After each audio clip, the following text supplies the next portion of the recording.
जय माँ भगवती। आइ हम एकटा श्री अशोक मिश्र भाईजी के रचना कैल बहुत सुंदर दुर्गा माँ के गीत सुना रहल छी। भाईजी बहुत सुंदर रचना करै छथिन और गेबो बहुत सुंदर करै छथिन। तो सुनियो ई दुर्गा महारानी के गीत।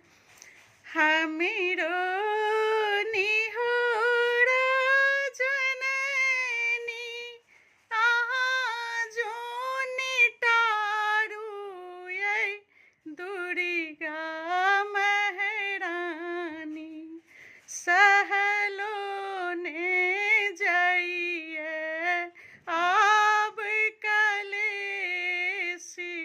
जय जय जय माँ भवानी सहलो ने जाइए आब कलेसी।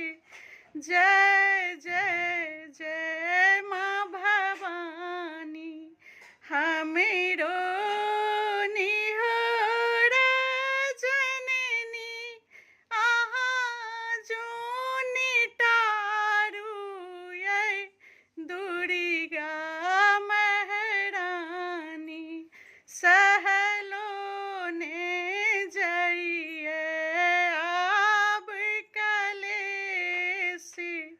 जय जय जय माँ भवानी त्रिपुरा चामुंडिनी छी सिंह वाहिनी ये नारायणी जननी अनिहादिनादिनी अहाँ के नाम यही दुर्गा महारानी अनिहादिनादिनी अहाँ के नाम यही शूलधारिणी जननी हमरो विपतिया जननी हरियो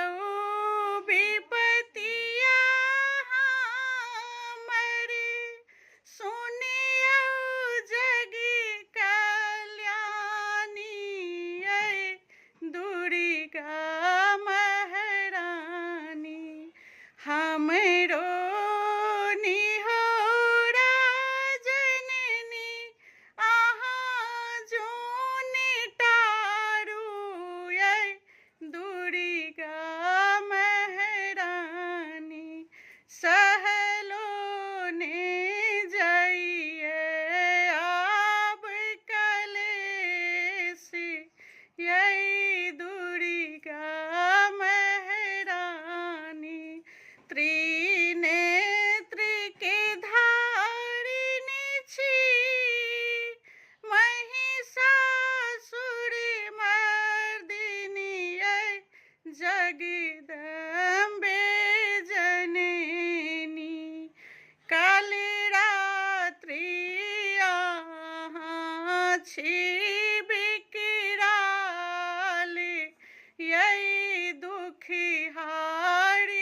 यै कल्याणी जननी हरियौ विपतिया हमर सुनियौ जग कल्याणी यै दुर्गा महारानी हरियो निहोरा हमरो निहोरा जुनी टारू यै दुर्गा महारानी हमरो निहोरा जुनी टारू यै दुर्गा महारानी शिव प्रिया कामाख्या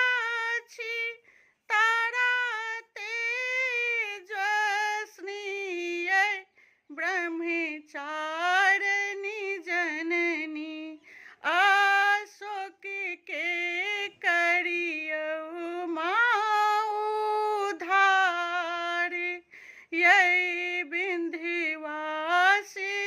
जननी हरियौ विपतिया हमर सुनियौ जग कल्याणी यै दुर्गा महारानी हमरो निहोरा आहाँ जुनी टारू यै दुर्गा महारानी हमरो निहोरा जननी आहाँ जुनी टारू यै दुर्गा महारानी।